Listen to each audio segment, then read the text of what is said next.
This is the UMC worm rig we're trying out for the first time. That Milemead did. You gotta check some mouthfuls off. It's a mouthful. There you go.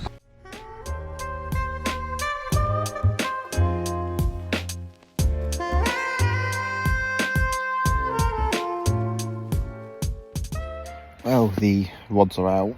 Took a bit longer than I thought it would, especially doing that worm rig, minus the tasting the worms. It's quite fiddly to do, but if it gets me bites on a lake, which everyone says has been fishing really hard, I'm happy to take a bit longer, take the time, and get a rig that works. Right, so minus all the technical stuff, I'm absolutely buzzing to be on this lake. I love the challenge of a new lake anyway, especially when everyone says it's been fishing really hard. You know, it just makes it so much more rewarding when you wingle even one bite out. And there's some really pretty fish that's come out of here so far. Not all of them huge, but pretty fish, which is, yeah, what I'm about. I like a good weight fish, I do, but I'd rather have a smaller beauty than a massive one, which, you know, isn't that good looking. But yeah, so I'm proper excited. But he's not here at the moment, but he is sharing my bivvy tonight, which is nice. I can't remember the last time we did it. Yeah, fingers crossed it pays off for you. Well, first bite of the night. Not a short time, to be fair. Not pulling too hard at the moment, quite sharp headwinds, if I'm honest, which is a bit odd. This is the worm rig, same one we've had indications on. Oh. It is an eel. That's not what I wanted. No, definitely not. It's not, but better get it in, better get it unhooked. Just started nodding off again after waking up at the first night. Yeah, that one caught me by surprise. I'm not gonna lie. Oh, okay. He's finally woken up. I think it's just a carp. But still more than welcome at the minute. Yeah, definitely. As not gonna lie, my rods have been a bit quiet through the night. Here is my first fish. That one. I tell you what, it's a lot bigger out of the water than he did in. I thought he was a lot smaller. He's definitely got a lot more length than I thought he first did. But yeah, he's not a bad fish. Can't complain at that at all. That's on first OMC worm rig on that one actually. So first time I've used that one. It's on a running rig and absolutely nailed. So hopefully there's more to come. But he has just put that one back out. Just she didn't even get to the bivvy. I didn't even get to sit down. And it's gone again. Funny enough, as he was getting ready, I said, right, let's get that back out. It could be a bit of a feeding time.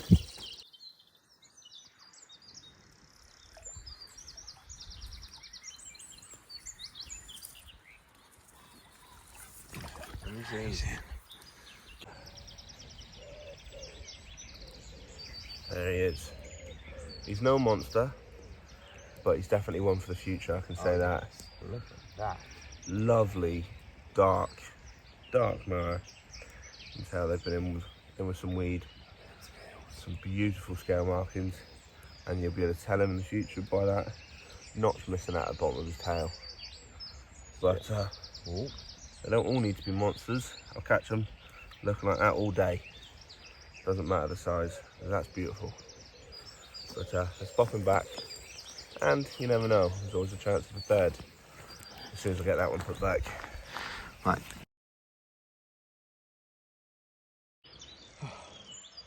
This is a very good morning.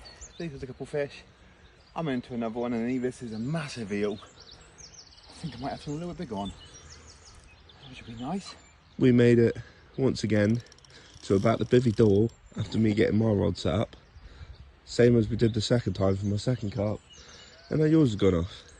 I like this rhythm we got going. 3 fish in less than an hour. Yeah, easy. No, I don't even think half an hour. Half hour. 20 minutes maybe. Yeah. Ooh.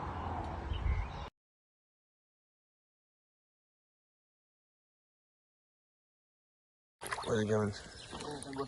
Some poor netting skills there. There we go. There we go. And he's in.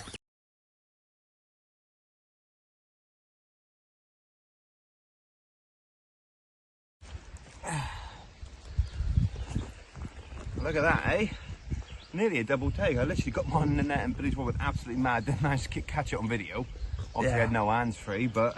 And then as soon as I got this one in the net, the other one started going off. Yeah, unfortunately, that one did slip off. Yeah, that one slipped off before I managed to get to it. But at the moment, it's 3 to 1.5. I'm going to have to point to my heel. Okay, but you can kiss. But, yes, good. But lovely dark common, and yours is kind of like a bit of a ghosty actually. Yeah, it's like it's a got greyish. a ghosty head. I'm just happy to have a fish, to be fair, but that's not an eel. No. Right, so since a fairly early wake-up call this morning, actually had a minute now to sit down and actually talk you through what we've been doing properly. But yeah, not bad being disturbed by that many fish in that short period, really. Yeah, it was definitely it was a hectic spell, that's for sure. It was. Yeah. It went from 0 to 100 in 0 seconds flat. Yeah. It really did. Yeah, it did. We had 4 fish continuously without managing to get back in the bivvy. Yeah. And then a lost one as well. So 5 runs in total. Yeah. It was a. As an eel on a lake which is Yeah. over the weekend. I put a little bloke fish on the weekend. 12-48 hours, didn't have a single thing. And all Paul and the other workers at shops have been fishing really hard, not much has been coming out. And in fact, we've used on our left-hand rods, both our left-hand rods Both actually, left-hand rods. something we would normally use anywhere and it'd catch. And on the right-hand ones, we both used the worm rig. All fish It come to the stands worm out. rig. Yeah, it stands All of out. them, even the eel. So all of them. When you see stuff on YouTube or on Cup or whatever, you think, oh, they're hyping up that. It can't be that much of a game changer. But this session is really opened our eyes to how much the worm rig's made a difference. Yeah. I mean, it can't be coincidence. That's an eel, full carp to the worm rig and 0 to all of our other tactics that we normally fish with. Yeah.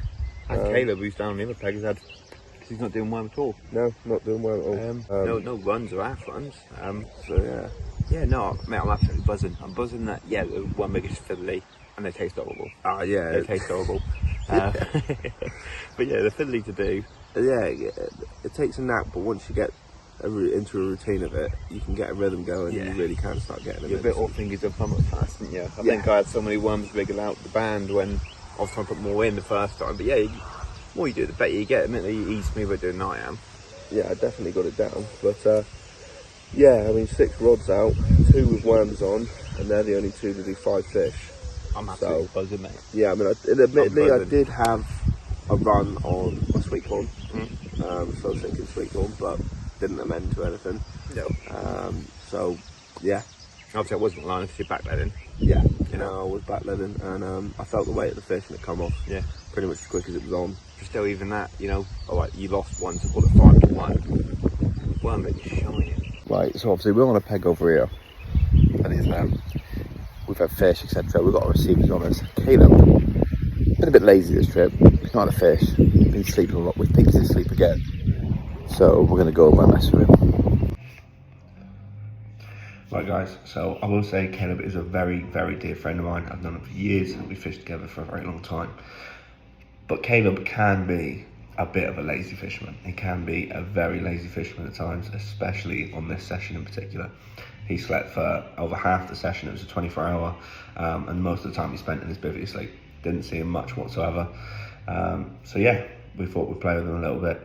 Me and Liam, we'd like to stay active, just keep looking at the water, try and observe as much as possible, change anything as and when we need to, and always looking for opportunities to catch that extra fish.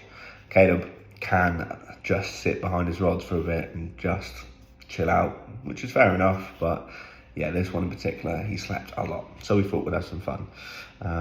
Although it did pay off for him in the end, which you will see. Yeah, enjoy.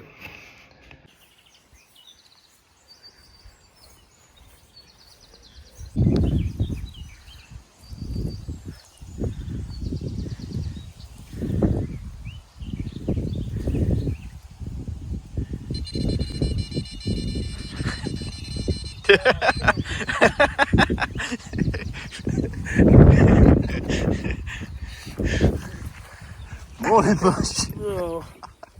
So we were resetting Billy's rods because he had a bit of a run. Kevin's has gone off.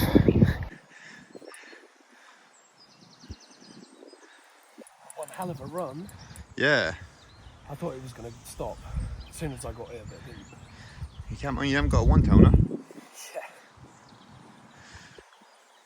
Go on, Caleb. If you land this, maybe we'll have fish for me. Which apparently like we've been fishing very, very hard recently, which means we're doing something right. Make it 3 to 3. Unless it's bigger than mine, then it don't count. Whoa, he's a big one. Okay, we're not ready yet.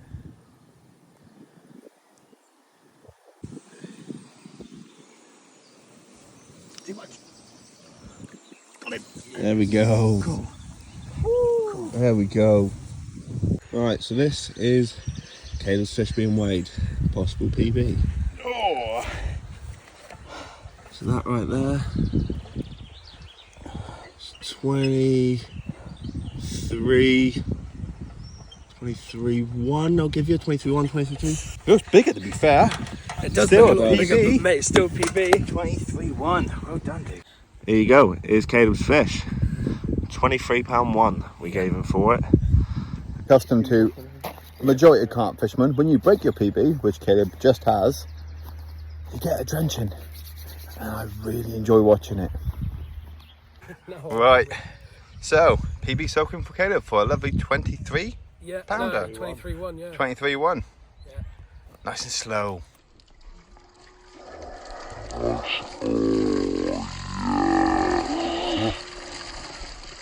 Yes. Oh.